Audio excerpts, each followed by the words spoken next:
Dungeons & Drimbus is rated R for rude language, rough violence, and raunchy humor.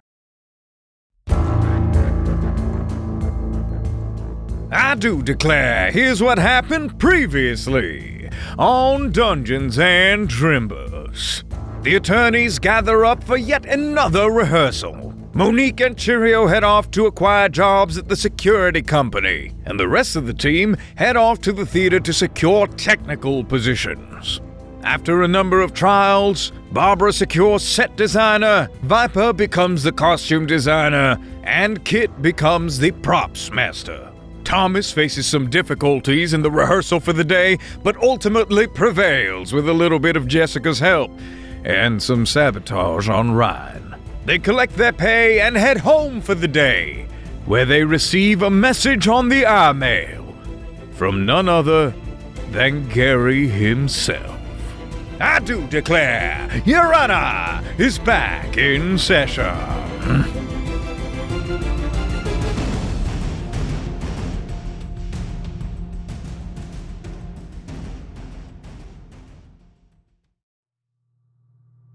Thomas and Teronicus, please, if you would look at the Discord chat.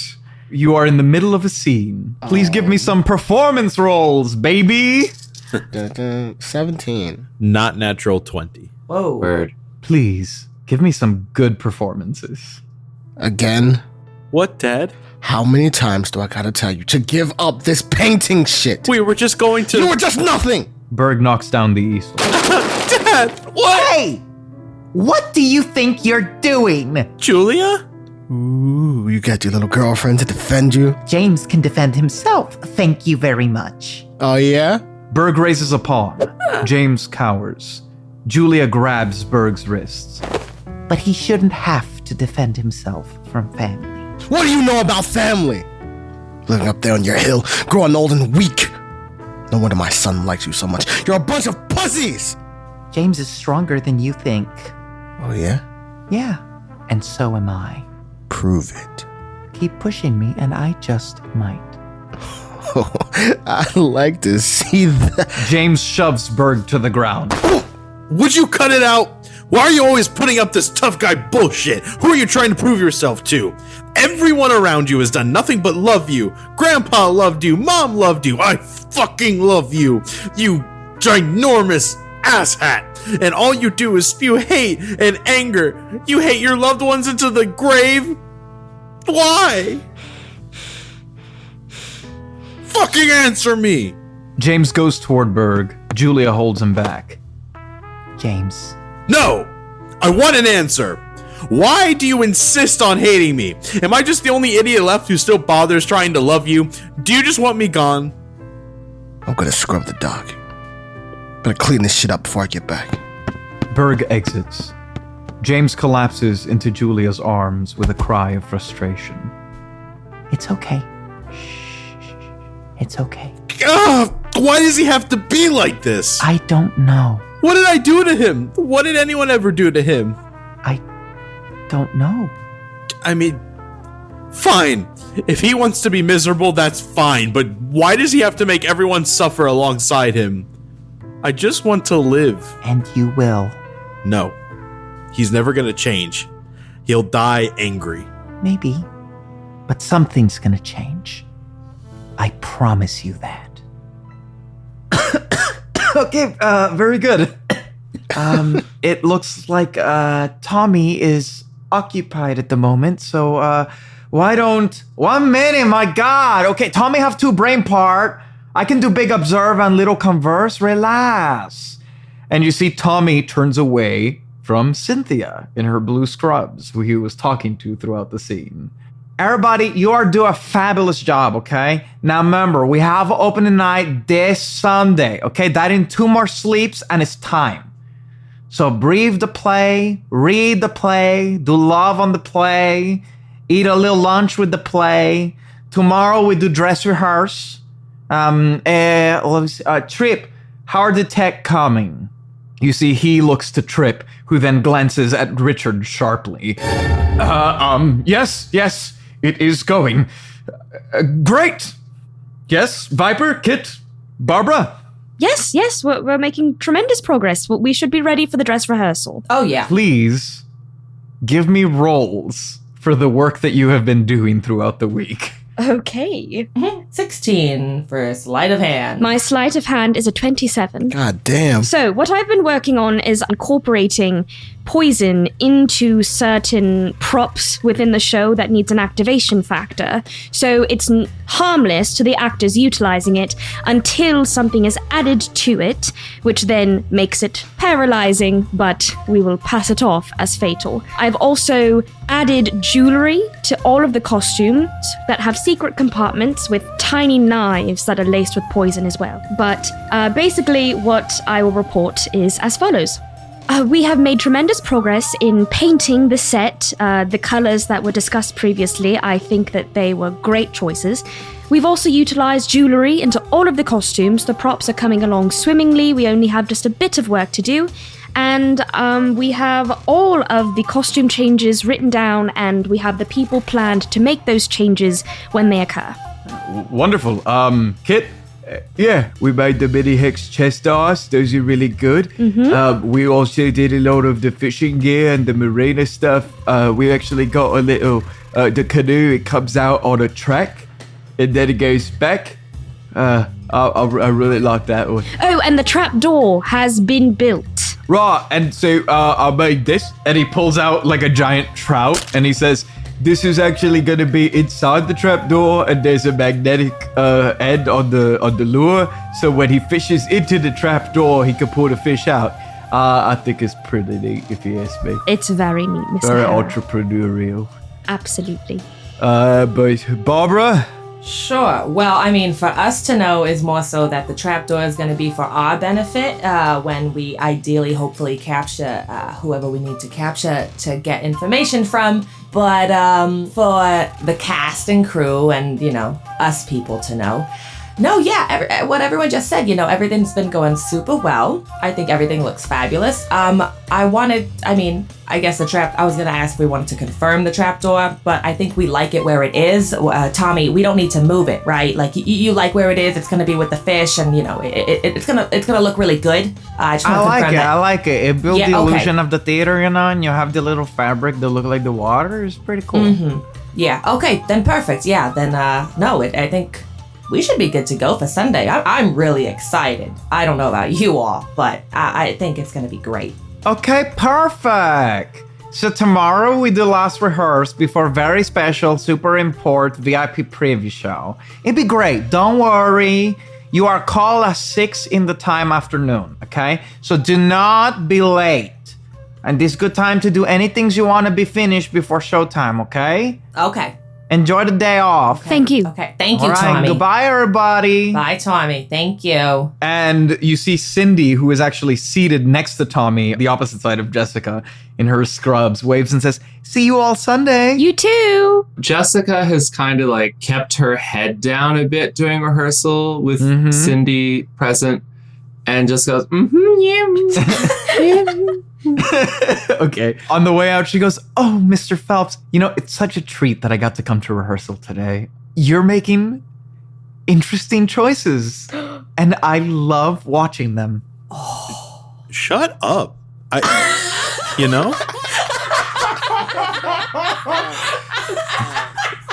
I will have you know, my father is president of the Actors Union, okay?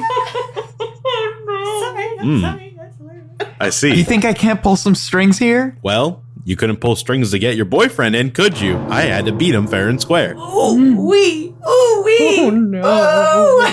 Anything else? No. Always a pleasure chatting with you, Mr. Phelps. Tommy, can I have a word with you after the show? Shoofly, don't bother me. I gotta go. And then people start to shuffle out of the room, and he says, okay, go break your legs, everybody. I see you soon, okay? Don't forget to eat a little lunch with the play. She's going to grab something next to her that's like got some heft behind it. And she's like, okay, so whose leg am I breaking? Okay, nope, we're going to put that down. We're going to put that down. It is a saying. It is a turn of phrase over here in the theater. Oh, that's right. Oh, Yes, we okay. don't pull that out until we have to. Okay? Trip runs up, jumps up, grabs the like heavy beam out of your hands, and just holds up a little notebook that says "No touching other people's props," and then scurries off backstage. And that's fair. Jessica hangs her head in shame. She's like, I didn't know it was a prop. If I'd known it was a prop, I wouldn't have touched it. It's okay. It's okay. It's It been a looked long so day. inviting. I just wanted to touch it. That's usually the case, but Yeah, the props usually are very inviting. Very good, team. Shall we? I heard Gary was making gazpacho for lunch again. Gazpacho. wow. Time to have lunch with the play, as they say, yes? Yeah, let's do it. Let's break for lunch. Very good. Let's go. And he like darts his eyes at Trip, and Trip just very like slowly and like minimally nods. And he goes, "Okay, yes, we are dismissed." All right. And he scurries out the door. I suppose I like look around and I'm like, okay then. To lunch we go, and I follow. As you guys exit, Richard goes, "Okay, so this is going to be our pretty much final chance to do anything we need to do before the showdown. So does anyone have anything on the itinerary?" Yes, I need to walk everyone through their props that I've made for them, as well as the parts of the set that need the activation factors for the poison to set in. But none of it should be any kind of danger to you. It's just remembering that water is the activation factor. I'm sorry, did you say water? What about sweat? I suppose sweat could be utilized as well. Under all these lights, it's...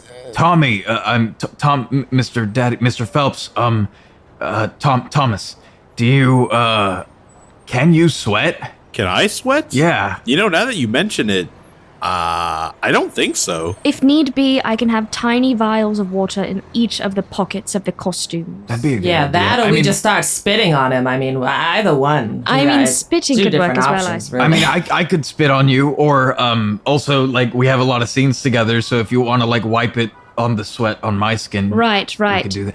Also, what is the actual plan, right? Right. I was thinking that we tell our invited VIP guest, Mr. Figglesbottom, that he has been invited backstage to meet the leads of the show, that he is the esteemed guest of the hour. He's told at intermission, as it were. And it is Monique and Cheerio that will escort him. And so I think we take him to the room, we do some interrogation, yada yada yada, we get our information, and just so everyone's clear, the venom and poison itself that I've utilized is only paralyzing, so as long as everyone is of the mindset that it is the scare factor we're going for, and he will begin to lose feeling in certain parts of his body, and I can utilize my intimidation tactics to make him think he's going to die, and if he gives us the information, then I will give him the antidote, but just so everyone's aware, he's not actually going to die. He's just going to not be able to move. I will be in the mindset We'll of need- my character. Will any of these props affect me from being in the moment in any way? Or No. You should be perfectly in the moment with your lovely watch. Excellent. Thank you. Does anyone have any other business about town that we might want to accomplish before we might not have the chance to? Not I. I don't think so. I want gazpacho. Are we skipping town immediately after? Well, we don't know what's going to happen when we presumably grab this member of the LLC. Right, that's a good idea. Yeah, we as a group just tend to not necessarily know what's gonna happen, especially when these plans unfold. Maybe we go for tacos night before the show. We can. I do like have some tacos. food or I also something. need to see a man about a dog. Well, he's not really a man. He was kind of a floating brain. Oh, are you talking about Anyway. Henry Fjord? Yes. I love Harry Fjord. Maybe you can talk to him for me. I'm trying to get a Certainly, discount. I don't think he likes me very much, but I will Oh, then never do my mind. best. Nope. You're.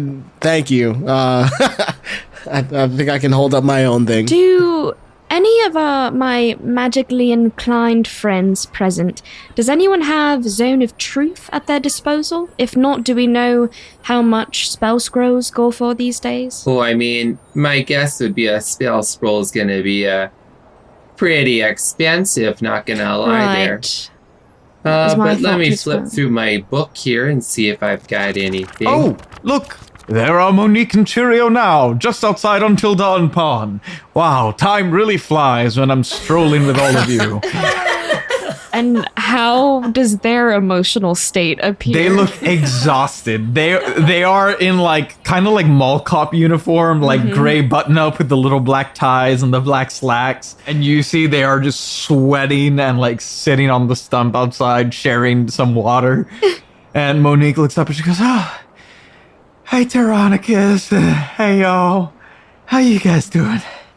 Way better than you, it seems. Yeah.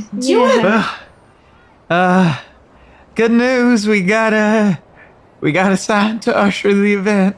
That's wonderful. That is a key part of the Wow. plan. So that is very good news. Yeah, why don't you take a load off here? Why don't you sit down for a little bit? I would love to take a load off, but I think you should have a look at this. And she holds up a newspaper, and Richard says, "I'll be looking at that." And he grabs it out of her hand, goes, "Let me see. Okay, well. Court of Opula annexes Brookhaven. After a fire at the Court of Brookhaven late last week, residents reported an increasing number of attacks by dark humanoid creatures devoid of facial features, which locals have taken to calling abominations. Oh no. Thus far, we have encountered no survivors who have faced the creatures directly, with Judge Ulrach of Brookhaven presumed dead, alongside the vast majority of Reclaimer forces. His Honor, Judge Reginald Figglesbottom III of the Supreme Court of Opula, has declared Brookhaven is now under Opula's jurisdiction in the first ever documented expansion of a court. Amidst uproar over the public's perceived failure of the court to protect the people due to long bureaucratic processes, Figglesbottom declares that the people of Brookhaven need a strong, principled leader with vision and a commitment to action. Many welcome Judge Figglesbottom's unique, authoritative style. The Supreme Court of Opula is known for setting regulations in the Opal City and having final say on appeals from the city's lower courts, despite the lack of a jury. While some argue Figglesbottom's leadership has led the city to its opulent prosperity, critics point to the system's lack of transparency and often overly harsh sentencing. Opula carries out over half of all reported executions in Ulmericia, with a disproportionate number of those being sentenced to death belonging to the city's lower class. How will the citizens of Brookhaven respond? Does Opula even have the power to claim a neighboring region as their own? What happens next may shape our society for generations to come. Oh no. Wow, that was some shockingly well written. Well, not shockingly well written, but it was. Journalists are the lifeblood of our society. I agree. I'm just shocked that a system that seems to be going so quickly into fascism has such a strong press at this given point in its timeline. It has come to my attention that the bear man and an unidentified child are still not in Brookhaven. I wonder what is happening there, but We certainly had no role to play in what occurred here. No, absolutely not. But I wonder, well, I do hope that Figglesbottom will still accept our invitation. Which, by the way, has that been sent? Did we send the comp ticket? Oh my god. You know what we're doing with our day off? We're going to get some ravens. I'm going to check in with my family, and we're sending the comp tickets because that is also a crucial part of this plan. Yeah, that's actually really important. I'm now a little worried that Mr. Figglesbottom will be too busy with his new undertakings to visit our play. You know, I would assume the same thing. And but as you guys are having this discussion, you hear an odd noise a ways off. I swear to God, I will literally... You look up and see an odd shape barreling through the streets. It's a carriage, but not just any carriage.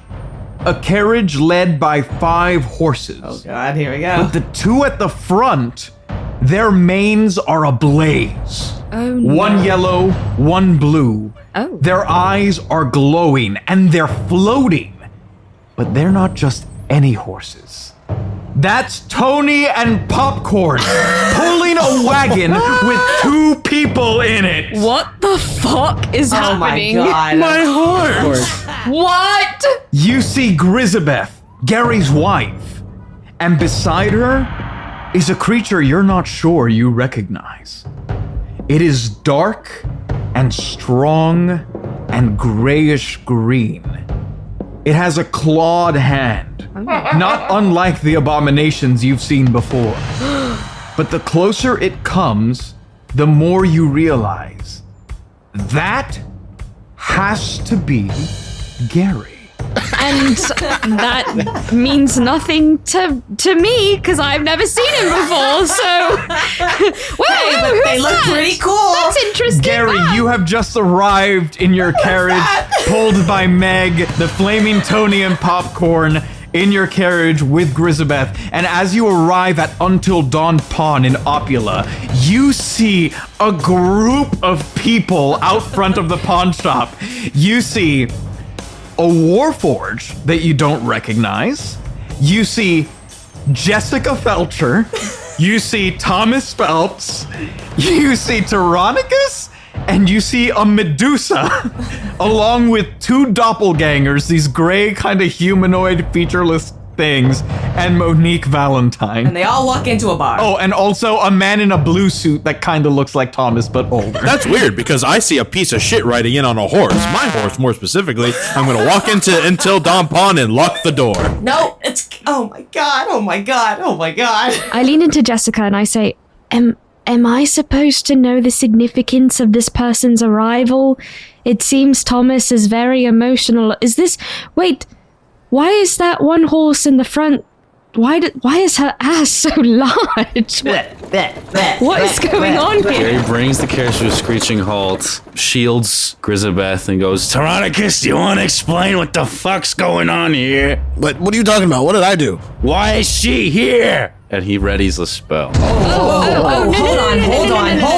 on. Hey. Thomas has made a good decision. Listen, look. Hi, hello. Nice to meet you. Bob is stepping right in front of Jess. Listen, all right. You're new. We're new to you. You're new to some of us. Okay, we're gonna do this calmly, collectively. So we're gonna invite you in. We're all gonna eat gazpacho. Because if I don't get my gazpacho, I swear to God, I'm gonna lose it. And we're all gonna sit down. We're gonna sit down so that we're level-headed when we receive information that may be upsetting. We're gonna have a seat for the play too. The play's gonna sit with us, and we're gonna eat. All right. You see, she's holding a play in her hand. Everyone has scripts in their hands. All right. We got plays. We got food to eat. We got stuff for Tony popcorn. Nice to see you again. I'm a little hurt, but I also completely understand why you left. It's fine. They turn their nose up and kind of like turn their butts to you. Yeah. I bet they do. Okay. All right. Can we please? I'm assuming Gary. You're Gary.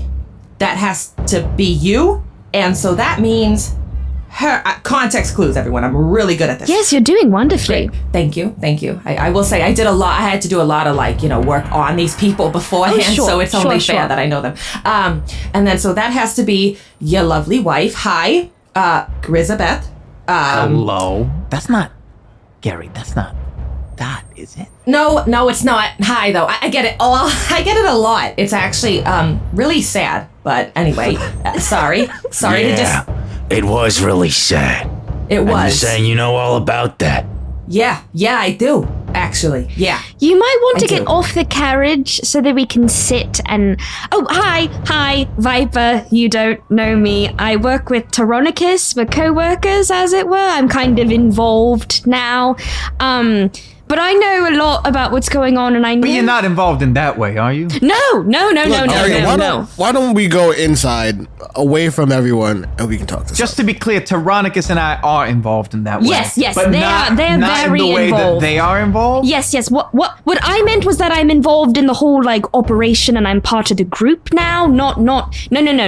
Teronicus and Monique, they get it on in that way. I'm not involved. Hey yo. There's been no invitation. Let's go inside. Are you feeling left out? I'm sorry, Viper. Did you want an invitation? Is that? Well, we could talk about this later. This is I'm blushing now. We can go inside. Tiro, we're right outside your father's shop. Let's go inside. Give me a sec. Yeah, didn't you say she was like a murderer? Wasn't she the one trying to find the family? That's what I'm trying to figure the fuck out. It doesn't make any sense, so... Should we kill him? Well, no. I don't know. Also, Tony, you know these people. He nods his head yes. All of them? He looks at Viper and he shakes his head no. Hi. He looks at Barb and he nods his head yes. Yeah, we go way back. You know my pony. I do know. Yes, I know your little pony. Yeah. Tony stands up on two legs, points with a hoof at Barb and Jess, and then draws the hoof across his neck and then comes back down. Oh my god.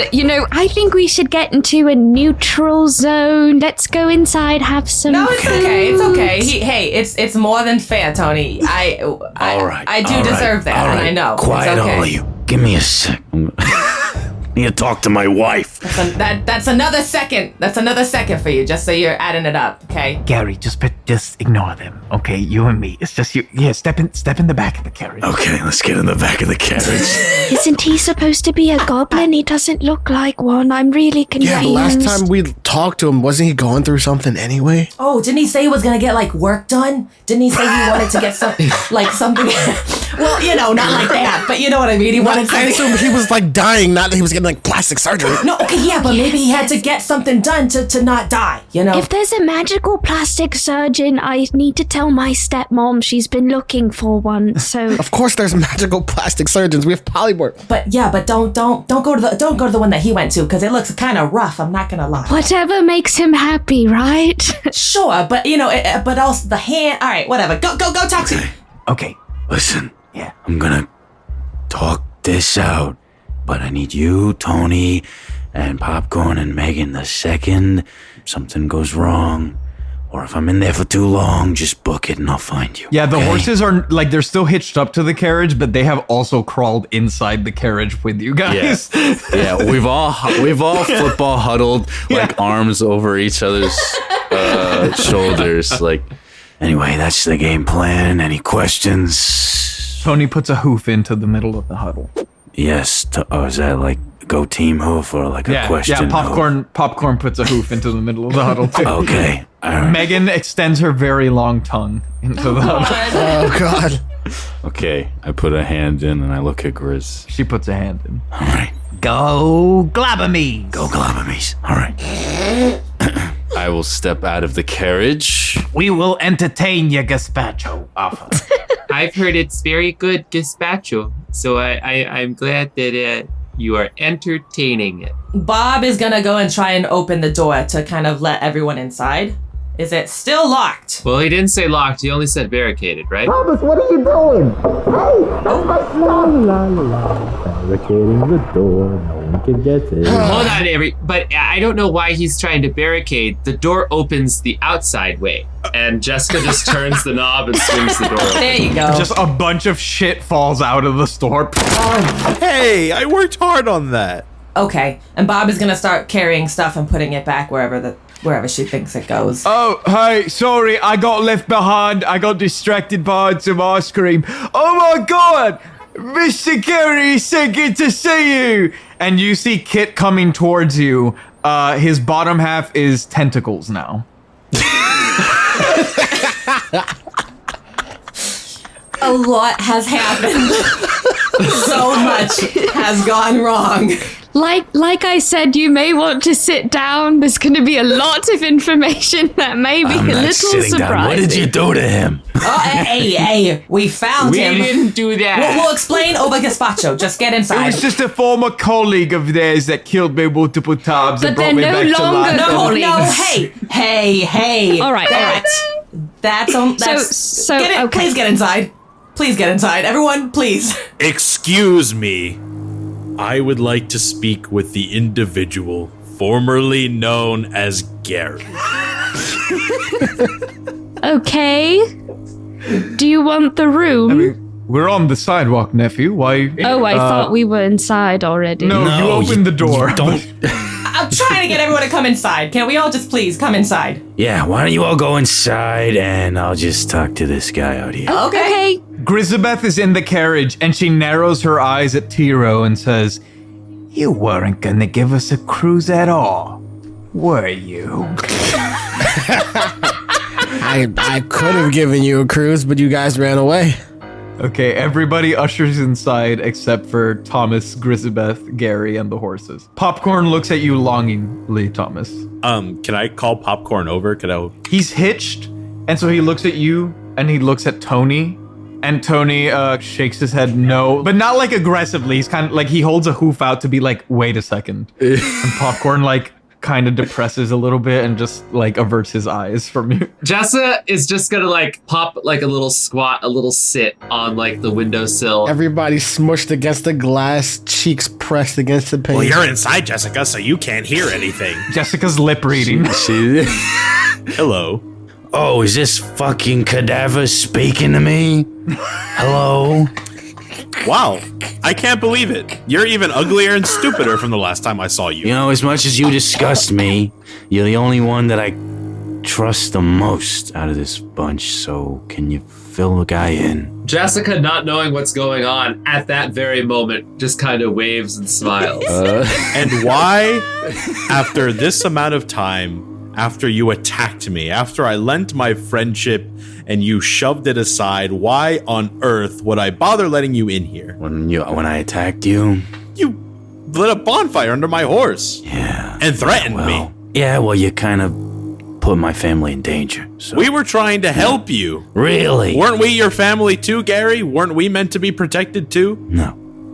You never treated me like family. Don't pull that fucking shit now. I came back for you. I saved you. What are you talking about? You didn't do the same for me. When did you save me? When you, me, and Ostrogon were about to be taken in, I came back for you. No. I was fine. Look, the whole point I ran away was to get rid of that cunt that's in the fucking pawn shop right now. And I don't fucking understand. Jessica's gonna exhale on the glass and fog it up and draw a little heart and then write her name in it and then write Thomas's name and then write Gary's name in the little heart. But she forgets that they will see it in reverse. So like they see their names spelt backwards in a little heart. Oh my God. Well, Gary, if you stopped and listened, you would realize that maybe Jessica isn't what she used to be. Maybe there is some change there. Okay. All right. Yeah. If you murder a whole fucking city, as long as you say, I'm sorry, it's fine. Jesus Christ. Are you fucking kidding me? Are you Gary, actually fucking kidding me? Where's Calvin right now? Fucking gone, and she knows where he is. No, she doesn't. If you didn't stop and just listen to me instead of running away, maybe your family would be safe. Maybe you need to take a second and listen to the rest of us for once, because everyone in that pawn shop has done nothing wrong. Only you right now. And if you want to come crawling back to us now, then you need to start listening to everyone in there. Stop being so selfish. All right, you're the one sending me notes and shit. You're my only lead, so I came here. I can see this was probably a huge fucking mistake, and maybe I should just take my business elsewhere. So you're gonna do the same thing. You're gonna run away and put your family in danger again instead of asking us for help. I want answers first. Well, the people Jessica's working for have taken my fucking son. Jessica isn't working for them, or at least not anymore. It's complicated. It's different now.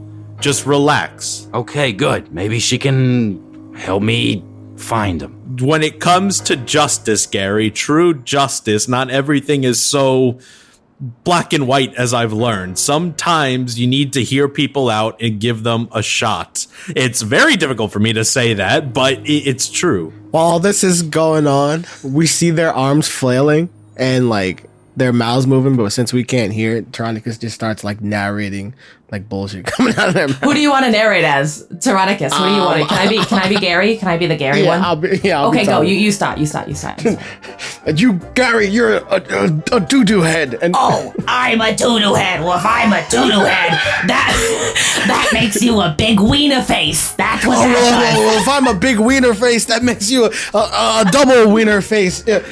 How dare you call me a wiener face? Dare me, how dare you? I need a lozenge, and I sound like I'm dying. I don't know.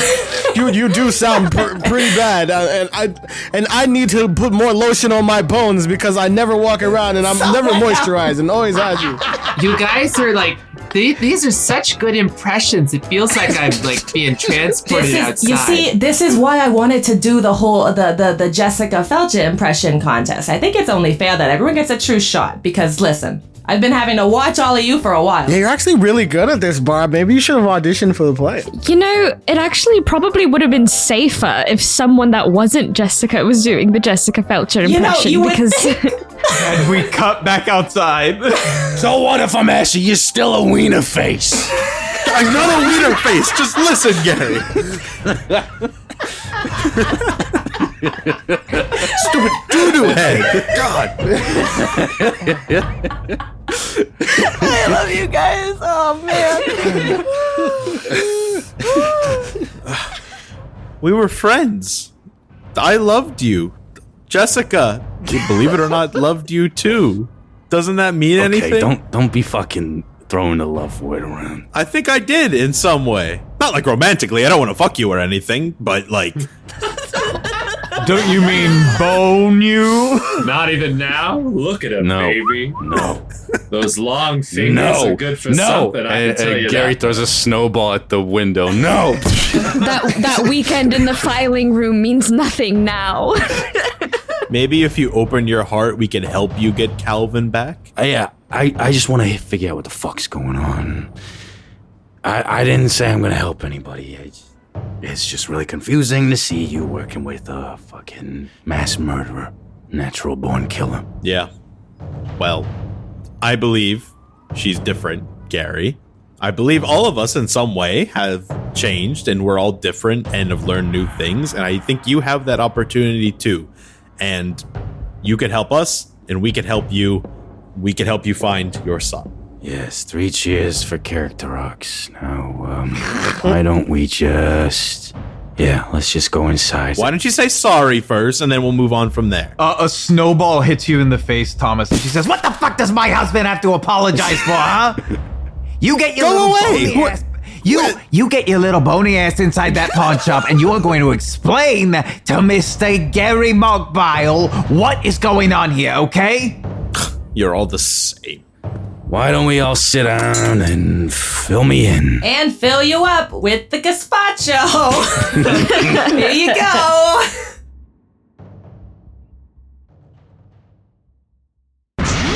We're halfway there.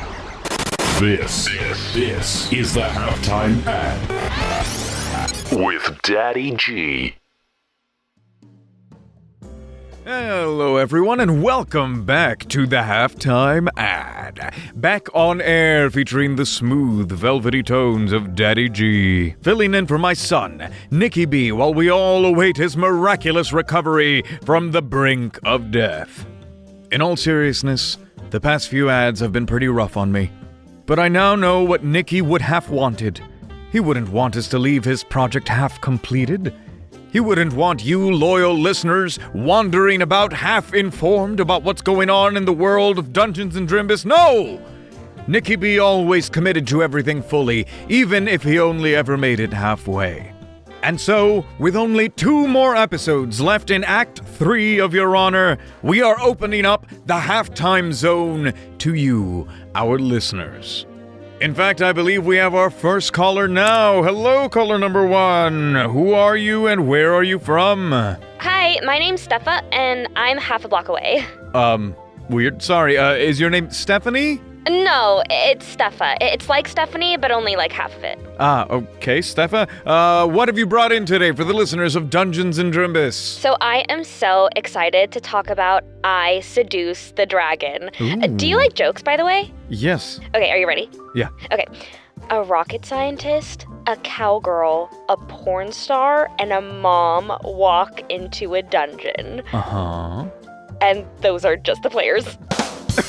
I know! Oh, that's not half bad. I know. So basically, the podcast, it started as a way for 5 talented women to connect, and then it evolved into a series of, like, hilarious side quests and attempted heroics, and now, you know, it's a podcast, it's a show. That's wonderful. Will our listeners, Dungeons & Drimbus listeners are familiar with D&D, but if they wanted to introduce it to other friends, would they need a lot of familiarity with the game? Oh, it has, like, lots of game and dice, but it's mostly about the characters, and it's crafted to, like, engage and delight even those who don't even know dick about D&D. I love not knowing dick. Well, it sounds like this would be perfect for you. Do we have a clip, producers? it's just me at a computer. Do you have a clip for us today? Oh yeah, I'm sending it right now. Hold on. It'll take me like half a second. Yeah. Oh wow, you weren't kidding. Okay, well, listeners, enjoy. Welcome to Icewind Dale. It is not a good day in Icewind Dale. Auril, the Frost Maiden, a god, the divine embodiment of winter's fury, has withdrawn to this cold corner of the world, plunging it into endless night. Can you repeat this harbinger of winter's name again one more time? Auril. Auril. This is I Seduce the Dragon. Gentry, I'm so sorry I'm about to fight some kids. God damn it. It's a new D&D podcast. Your hands are tied behind your back. Okay, what's that face? Am I into it? Jesus Christ. It's a story about Tori. He is the worst person you know. Gentry. And none of my friends believe me. Not at all. You're circus folk. Why would we believe you? Erastus. Erastus likes to party and moisturize. And Martha. I have to eat off of porcelain like one of you people. You people? What a hardship for you. It's a story about friendship. Aren't you supposed to be a god? Demigod, remember? Oh, demigod. It's like running a half marathon. It's like not that impressive. It's still a very long run. And standing up for what's right. And this is, just to be clear, still our problem. I'm gonna go hide under something. Look for I Seduce the Dragon. Ooh, he big. Oh, he's so big. Wow, he's so big. I've never seen someone take up 4 squares on Roll20. Wherever you get your podcasts. Oh, that's good. Now, where can listeners find I Seduce the Dragon? Basically just anywhere where podcasts are found. The best place to find podcasts. All right, well, thank you so much, Stefa. And, do me a favor and stay half a block away, at least. I have half a mind to go down to the studio right now and just... Anyway, so please go check out I Seduce the Dragon wherever your fine podcasts are found. Might help bridge the gap between the upcoming Act 3 finale and the premiere of Yes Chef with the Drimbiversary this summer. And as always, from Daddy G, Nikki B, and every bee in the world, we want to give a big thank you to our list of patrons. Queso Loco, Jerry Benetatos, Victoria Madrid, Greta Beignet, Alex Scapes My Ass, Ace Andrews, Regina Russell, Sam Olivos, Jordan Cobb, The Unnamed Rogue, NB Star, Doubtful Guest, Michael Richters, Davis Walden, Denny Dewdrop, Mythmouse, Callie Wolf, Brandon M. Bishop, Bridge, Twiglets, Joanna, Stan Sitzman, Scrambles, The Death Dealer, Aaron Adams, Nathan Mesner, Ruth Anados, Carrie Holmes, Stoner Panda, Melissa Rain, Hensational, Butts Aplenty, Uvular Nutria, Normally Me, Dane Kohlhoff, Loon, Faust the Heavenly Demonic Monster, Mosh Coffee, Official Anarchy, David Carlton, and Lord Braxton von Wendell III. Thank you all so much for supporting the show, and... Holy shit! I'm gonna beat you half to death, you asshole! Thanks for listening.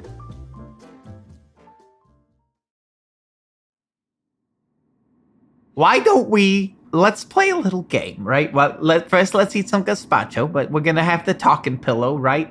The table is not big enough for like all of this party, so he brings out like from the storeroom like old pieces of furniture. I can stand. No, don't worry. Everybody have a seat. Listen, we're not gonna eat at the table, okay? I'll give you your bowl. You sit in your little couches, okay? Thomas made quite a mess, so I gotta clean this all up later, anyways. Everybody here have some gazpacho. He starts handing it out, and he says, "And we are going to do a little exercise. Here is the talking pillow. You can only talk when you got the pillow. I am going to give I would like it to snatch Gary, the pillow from his hand. Us Gary's gotta stick together." He smacks your hand away. I rolled a 19 again for dexterity. He rolls a natural 20. He goes, "Okay." No, none of you rolled. None of you fucking rolled. I did. He says, "Gary, here's the talking pillow. You are gonna ask a question, but to get an answer, you're gonna have to give the talking pillow to somebody else, okay? So let's all be civilized. Gary has the talking pillow. You may talk." Is this the most effective way to... All right, fucking fine. It was something Barry and I learned when we went to counseling after, well... Teronicus, why is Jessica not 6 feet underground? And he throws a pillow at him. My job was to bring Jessica in for misuse of magic, amongst other things. Murder. Mass murder. Talking pillow. You're a talking pillow. We didn't know about the mass murder at the time. You read the books. She wrote it herself. She confessed. Oh, you mean serial murders? Yeah. Yeah? But again, we brought her in for justice. Oh, it's for justice, so she's fine now. It's all good. Well, because it's for justice. Talking pillow. We were taking her basically to get her tried and locked away. How'd that go?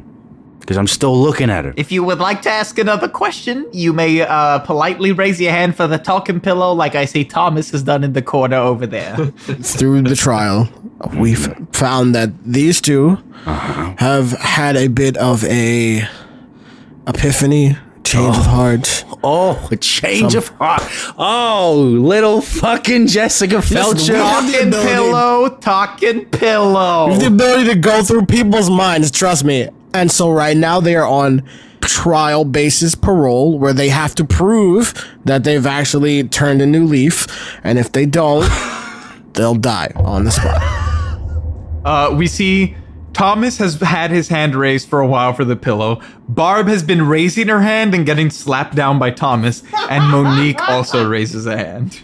Viper raises a hand. I think Jessica would also like to raise her hand. Teronicus just looks around and he's just gonna throw the pillow up. Everybody roll a dexterity contest. Oh my god! Monique gets a 22. What? A 2? What the fuck? I get a 23. Damn it, I got a 22. I got a natural 20. Okay, Barb catches the pillow. Okay. Thank you. Hello. Hi. Gary. Hi. Shh, talking pillow. Jess, please. Literally. My name is Barbara. You don't know me. I know you. I hear everything you're saying, and you're coming from a place of hurt and anger, and that is completely understandable. I know what Jess has done. I'm not saying it's right, obviously. What I will say, though, is in the time that I've gotten to know Jess, we were both working under Hagatha, as I'm sure you know.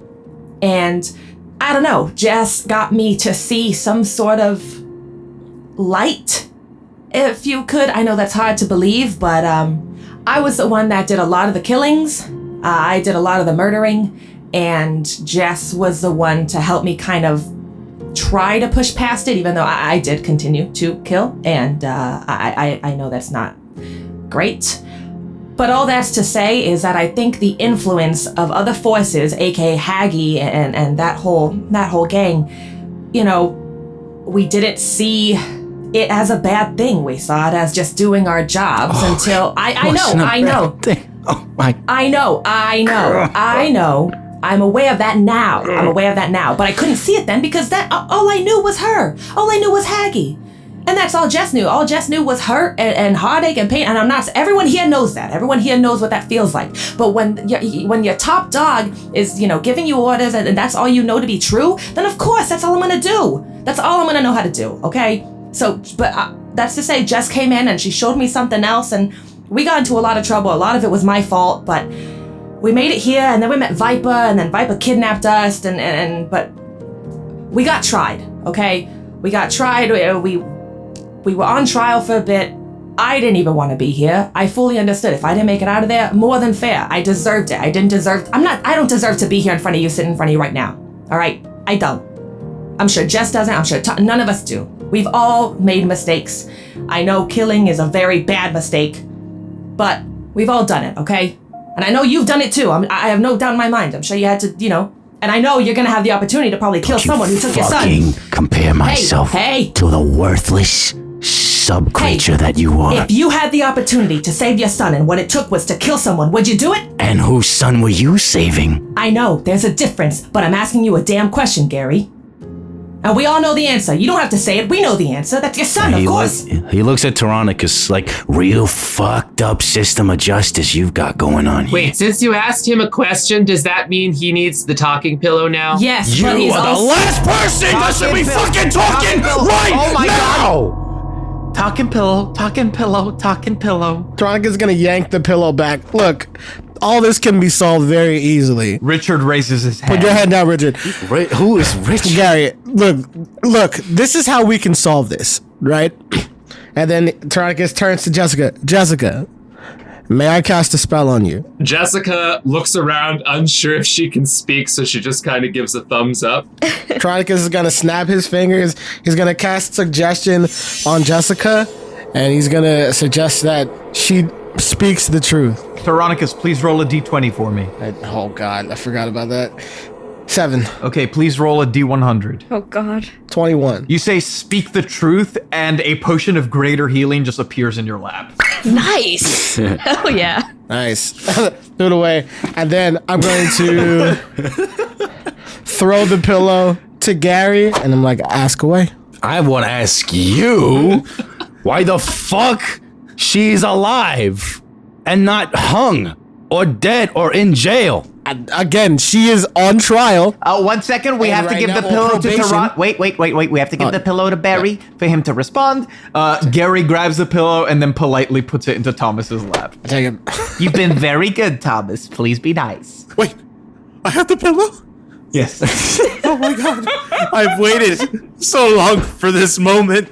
I would just like to say thank you to the crowd listening. Thank you to everyone in the room for the opportunity. And I will now speak presently before all of you. Thank you. Just a few questions to go around the room because I don't think I'll have this pillow for very long. And before I lose the opportunity to have this pillow again, I'm just going to get all my thoughts out clearly. I won't take too much of your time, I promise. So one moment let's start with Jessica. In a moment, I'm going to have you explain everything to Gary that you explained to me to get me on your side. Because if you remember, I was not very kind or nice to the suggestion of you joining the party either, but I have changed, I have grown, I have seen the error of some of my ways, not all of them.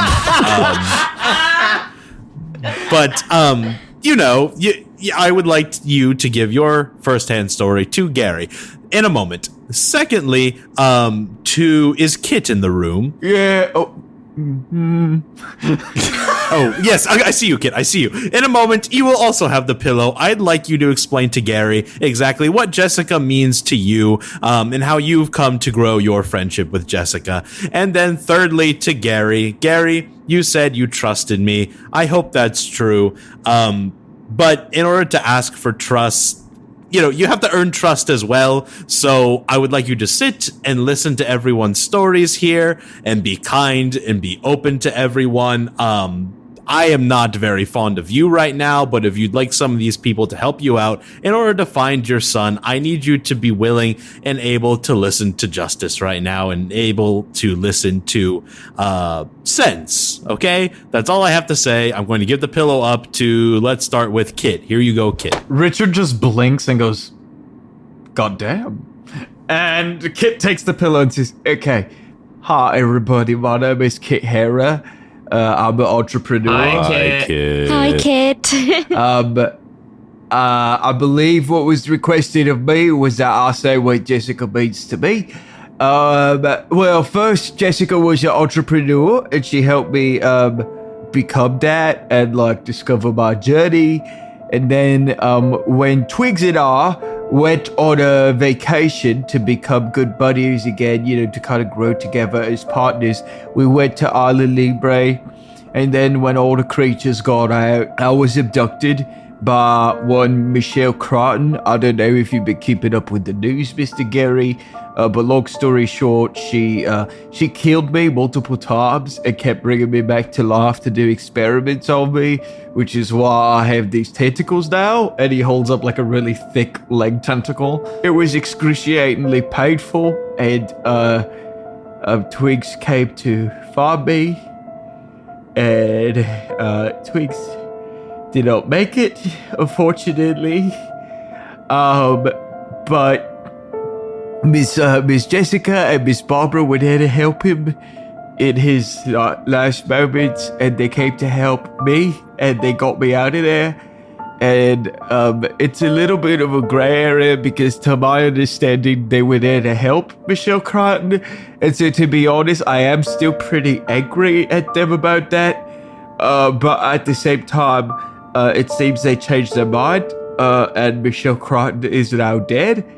And then Viper kidnapped. Okay, well, I don't need to get into the whole story, but point is, I'm not sure what Jessica means to me, because I do like her quite a lot. I think she's very charming, and I think she can be very kind, but she's done a lot of things that I don't know how to move past, I guess.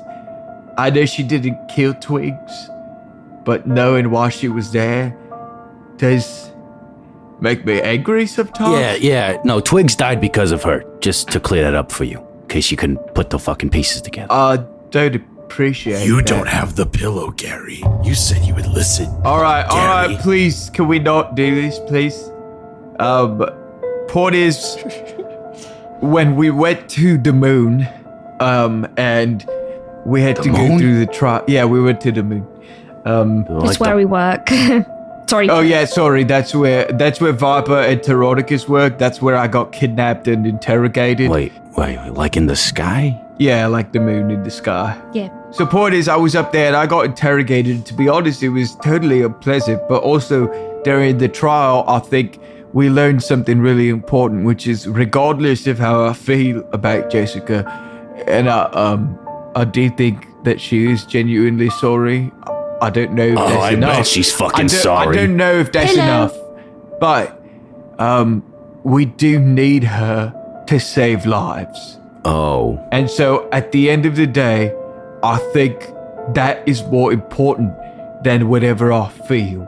She has information and connections that are useful to us. Great. And I think we can reckon with what she's done after we help with the LLC thing. I will now pass the pillow to, I believe, Jessica, probably. Here you go. Jessica takes the pillow and holds on to it for a moment. So, hi. It's good to see you again. Just to, go right into it, nothing you have said is incorrect. To be completely honest with you, I don't think I deserve your forgiveness. I'm not sure I deserve any sort of forgiveness, and I think I've been quite clear with that with the rest of the team here. I made it pretty clear during the trial on the moon base that there's a base on the moon where the others were. If we could keep that part just a little quiet. That's why I lowered my voice. I acknowledge what I did was terrible. Well, I'm glad you acknowledge that, because it seems nobody else does. The only thing that is kind of keeping me going at this point is is my use to the team. Other than that, I don't think that I deserve to be around anymore, really. So, when all is said and done, at the end of the day, if you feel that you don't want me around anymore afterwards, it's okay if you let me go. Let you go? If it's better that the world is without me. I heard enough. Pass the pillow. I'm sorry. And she passes the pillow. Gary with 2 R's stops the pillow as you go to pass it, and he says, "Are you actually done speaking?" Jessica just kind of gives a thumbs up as she no longer has the pillow. Okay, whose hands are up for the pillow? I see Viper's hand is up. Okay, Viper, here you go. All right. Listen, you don't have to like anyone here, but what you do have to understand is that when it comes down to the objective truth, your feelings aside, we have a common enemy. Because Jessica and Bob, you can feel how you want to feel about that. They're no longer employed. They no longer work for them. And frankly, that had nothing to do with us.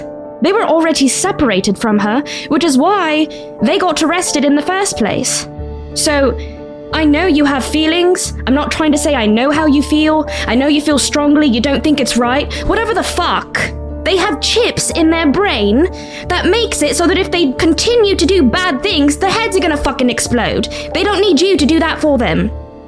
They're here to take down our common enemy, and it seems that you're here for that too. You haven't been here. We have a plan.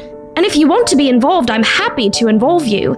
But in order for that to happen, we're going to need to put aside our anger, just for a moment even, so that we can have level heads and take down this organization. I know you don't like it. You don't have to.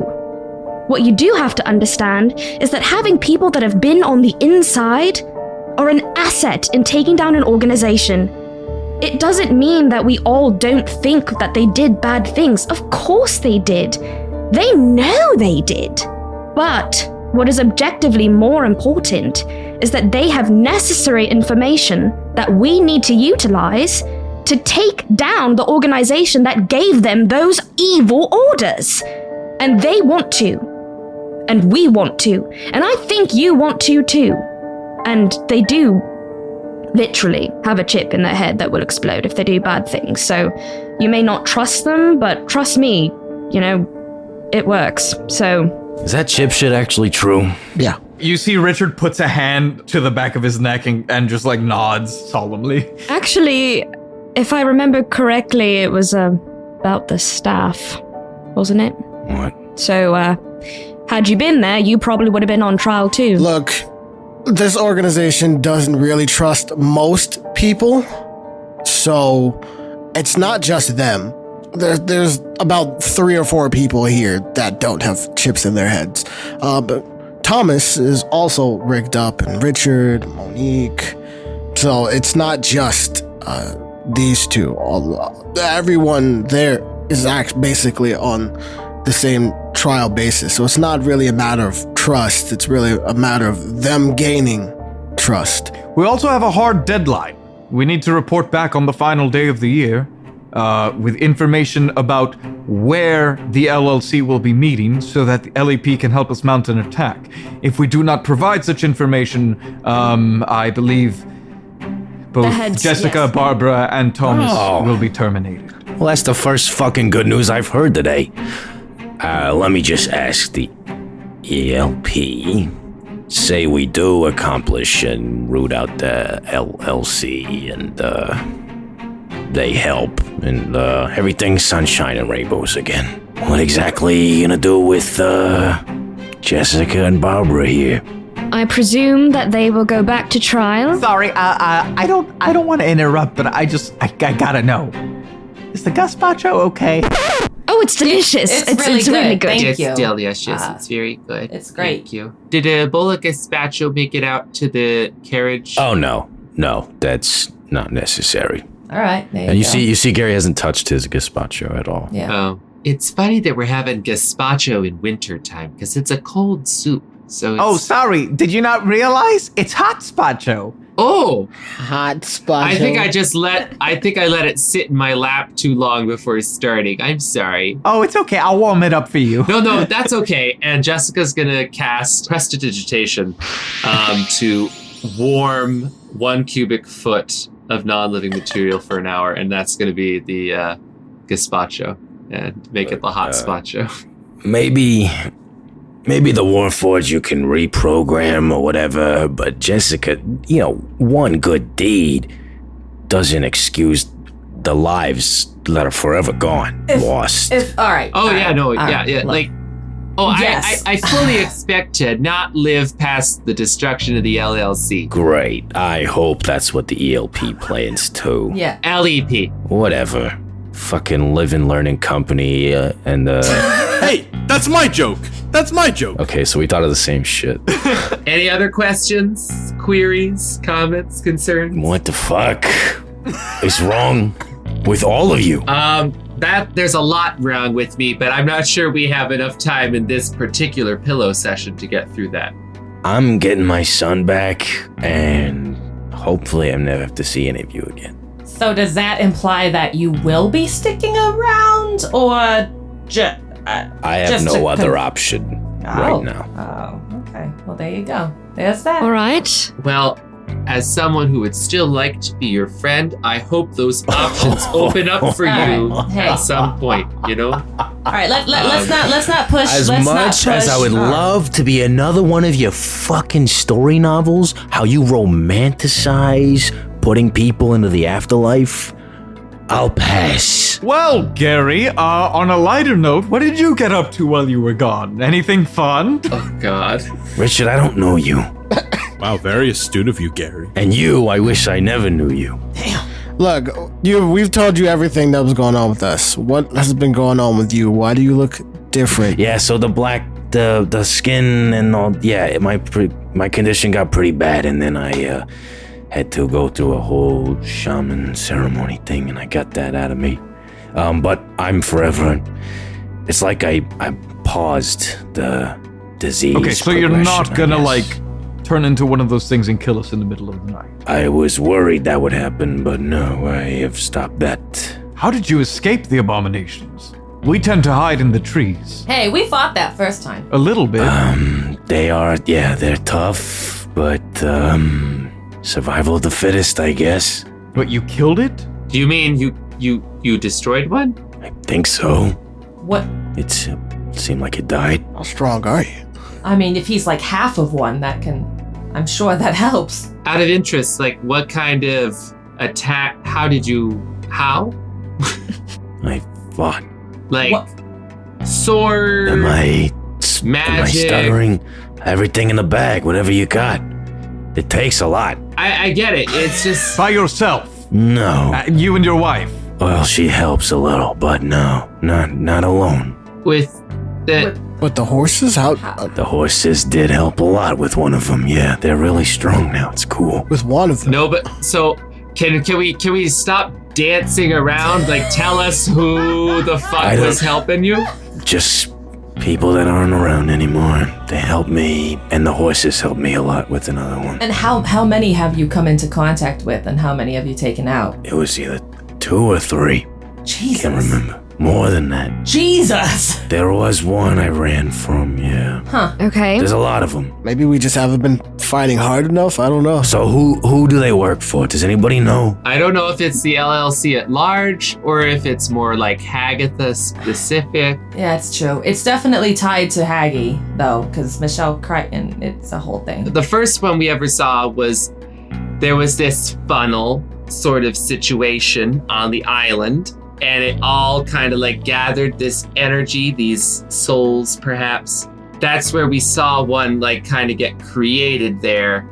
And when it's created, it has its own kind of, I don't know, born with an order, so to speak. And Hagatha made it? No, Michelle Crichton made it. Michelle Crichton. She is now dead, thanks to Jess. Okay. But there's more. Yeah. So Hagatha's making more, or the I don't know. LLC's? I don't know. We don't know who was in charge. By that point, we had just gotten out of jail. Was Michelle's equipment on Isla Libre destroyed, or is it still there and fully functional? Most likely still there and fully functional. I'm guessing someone is there making more. Yes. If I were to guess. Okay, well, they seem to be following me, so... Hey, we could run into one any time now. We just ran into one not too long ago. Well, let's not get too ahead of ourselves. We do have a direct objective. How do we think we can slot Gary into the plan? Audience member, maybe put him next to our guest. If the LLC's tracking him, that might not be a best I suppose idea. not. Richard, do you need some stage hands maybe backstage? I could make use of those hands. Why would I say it like that? Yes. Consider yourself hired. You'll be run crew. Yippee. And his wife? Right. Are you ever going to let her in? Yeah. Or does she sleep outside with the horses? Only when she misbehaves. I go outside. Hey, yo. I go outside to Grisabeth. You open the door to Until Dawn Pawn, and you see in the doorway Grisabeth holding a crossbow. Nice. She puts it behind her back. Gary, how'd it go? Okay, I don't like it, but they're only way to Calvin, so we gotta kind of play along. And apparently if Jessica does anything bad, her head blows up.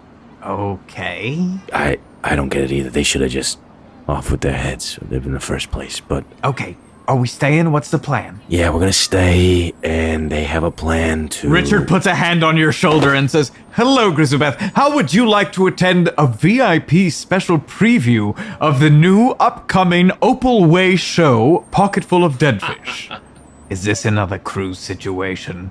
Again, we can get you the cruise tickets. All expenses paid. Okay, maybe. Hold on. Yeah, that's their plan. They're gonna try and kidnap somebody from the people who kidnapped our son and try to get him back. Okay. All right, we're coming in. Okay, I come in. Hello. I will take the tickets, and I will also take the cruise at your earliest convenience. And some gazpacho? No, she will not be having any of that. Okay. Oh, Gary, do you want some more polar bear sandwich? Yes, darling, I would love some. Here you go. And she just eats disgusting raw meat. You know, we could cook that for you. Oh, I love you, Mr. Mogbile. We have a kitchen if you want to cook that. Okay. All right. So how do I go in the plan? Don't worry, just come with me to our dress rehearsal tomorrow. I'll give you a track. The good thing is you'll be operating the flies, so I don't know if like a fight breaks out or something, you can drop a big heavy set on Mr. Figglespot. Perfect. Okay. Great. So tomorrow I will be mailing out the invite to Mr. Figglesbottom. I will make sure someone takes it personally by hand. Do any of you have any last things we want to accomplish before this? I also would like to go with you to the mailing office because I need to send a raven to check in on my family. Very well, we can do that tomorrow. Anything else? Still need to see a mind flare about a dog. Okay. Is that all? Yeah. That's all from me, Richard. Thank you. You've become quite the good stage management person. Yes. Yes. Yes. Wonderful assistant. Well, it's bedtime now. Thank you, Viper. And he goes to the back to sleep on the cot. You guys live here now? Not really. We got attacked twice at Thomas's apartment, so figured it'd be safer here. By what? Well, once it was by giant roach people. Another was a magic elf who, oh my god, and just like, oh man, what? Max is gonna kill me. What happened? Because Teronicus just realized that he lost the phylactery. Oh, fuck. Well, that's a problem for tomorrow. Good night, team. list. And he puts down his sleep mask and lays down. Add that to the list of things we need to address. Oh dear. And so we fast forward to the next day. Viper, you go to the mailing office with Richard. He has a paper boy hand deliver a message to Figglesbottom. You send a raven to Millie. Would you like to tell us what it says, or? Yes, I would just like to kind of say, hey Millie, I hope your birthday was wonderful. I heard some crazy things were happening in Brookhaven, and I just hope that you and Dad and Mum are all alright. Okay, and that raven gets sent. Meanwhile, about mid-afternoon, we see Teronicus back at Harry Fjord's shop. And the moment you enter the doors, the pristine store, you hear reverberating in your head, I knew you would be back. Welcome. Can we not do that? This is creepy. Let's all right, let's just do this. Show me the dog. You want the mastiff, no? And the little platform comes out in the tube and starts to rotate the mastiff. I want the mastiff. How much is the mastiff? I'm trying to remember the price I think you told me 20 gold. I believe the mastiff was 25 gold. 25 gold? Yeah. You definitely said 20 gold. You had a special discount that was only valid that one day. You can't help me out from one guy to another, 20 gold. Make it 24. 22. I can make it 20 if you're on a payment plan and you give me back with interest next time you come. Yeah, I don't want to owe you anything. 23 gold. Okay, then it's 25. 23 gold. 25. All right, 25 gold, sure. Perfect. He holds a hand out. I give him the gold. Very good. He puts it into his coat, and from the coat draws out a paper with a quill, and he says, please sign here. I'm gonna go over it to make sure there's nothing weird in the contract. Okay, roll an investigation. Bruh. Shifty bastard. 18. It's a lot of legalese, but you don't catch anything super funky. Okay. But there's definitely no returns. Oh, God.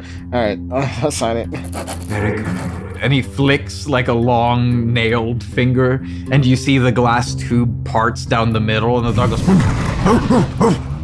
and the Mastiff comes running up to you and like pounces on you, and it's bigger than you are because you're a halfling, and just like knocks you to the ground. You're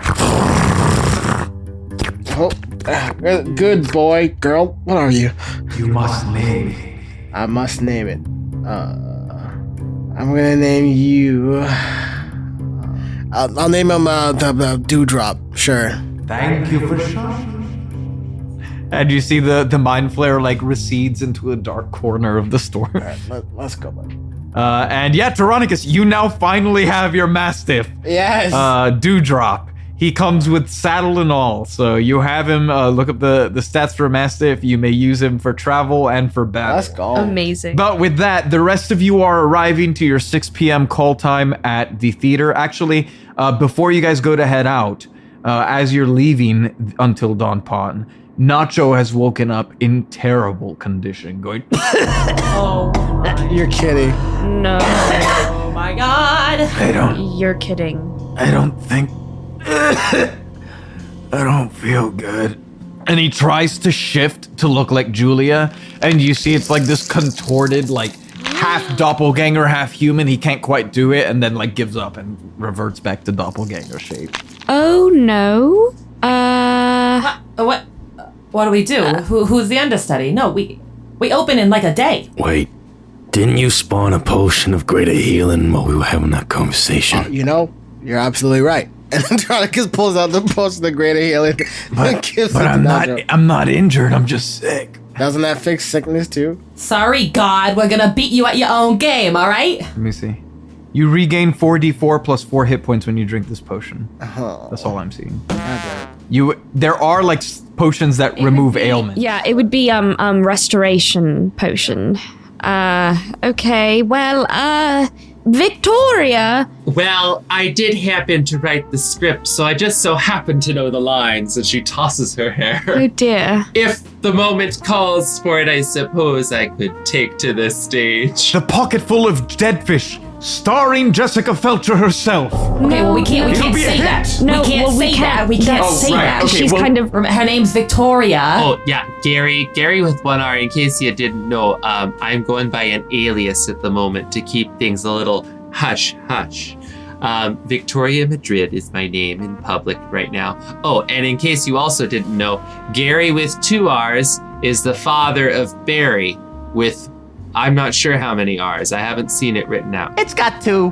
Who's Barry? Oh, Teronicus. Yeah. Teronicus? Yeah. Gary's your dad? Yeah. We had a whole heart-to-heart about it. Remember, Gary? Oh, those were the days. I remember, but didn't put that together. Yeah, sorry, I should have updated you. Can't exactly say that our appearance is uncanny right now, you know? Hey, but back in my day, I looked just as good as Teronicus. All right, get out of here. You guys got stuff to do. All right, well, I suppose, I'll take care of Nacho. Don't worry. I'll make sure he's on the mend. Yeah, so... Jessica has started to like flip through her script to kind of just, she knows the lines, but she's just going over them. It's a good thing we had lunch with the play, you know what I mean? Yes, of course. Jessica, do you want to tell Tommy, or do you want one of us to relay the message? Oh, I'm happy to tell Tommy when we get to the theater. Actually, that sounds like a job for an assistant stage manager. Yes, a job for a stage manager. Yes, let's go. And he walks out the door. Okay. All right, let's do this. Let's get it done. We're off to go to the theater. Ba-da-ba-da-ba-ba-da-ba. You all head to the theater for your final dress rehearsal. Teronicus striding atop the Mastiff. Everyone else in the carriage now being pulled by 7 horses. We do got mad horses. Yeah, you have like your own little like stampede going through the streets of Opula. You get there in record time. And as you pull into the theater, you pull in and the tiefling that's normally at the front desk is not there. I don't like that. Is someone else there? You do hear noises like down in the rehearsal hall. You hear what you think is Tommy.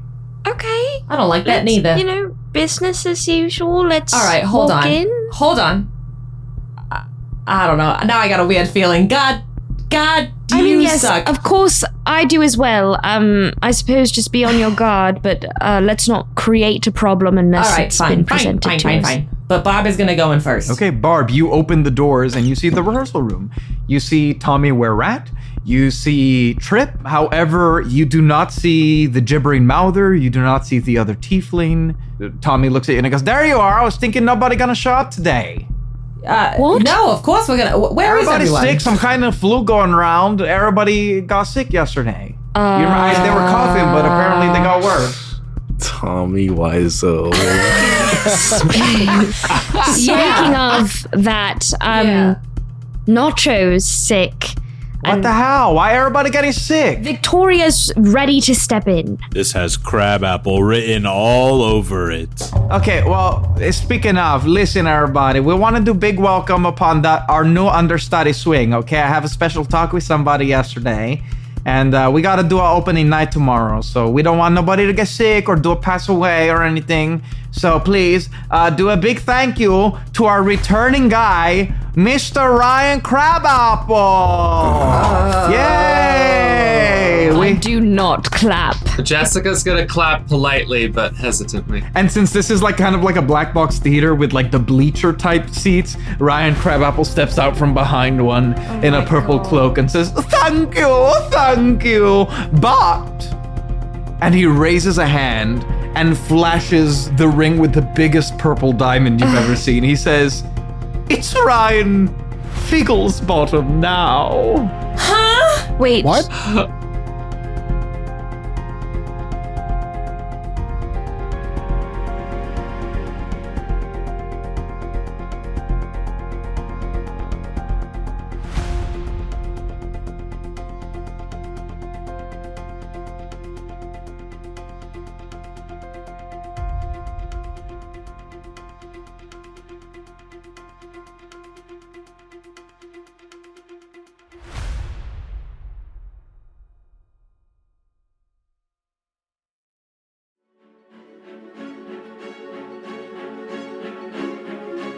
This has been Your Honor. Your Honor features the vocal talents of Nicholas Benetatos as Gary Mogbile, T.J. Berry as Teronicus, Amanda Fernandez-Acosta as Barbara, Nicholas Palazzo as Thomas Phelps, Michael Pisani as Jessica Feltcher, and Hannah Schooner as Viper. The rest of the world is voiced by your DM, Giancarlo Herrera. Editing was done by Hannah Schooner and Giancarlo Herrera, with sound design by Giancarlo Herrera. If you want to support the show, consider checking out the links in the show notes, or go to patreon.com/Drimbus. Our patrons get access to exclusive perks like our After the Show show, After the Drimbus, free exclusive merch, bonus series, and the chance to create items for the show or have NPCs named after you. Oh, and don't forget to tweet using #Drimbus to be entered to win a free Dungeons & Drimbus sticker. Thank you all so much for listening, and I do declare I'll see you all next week.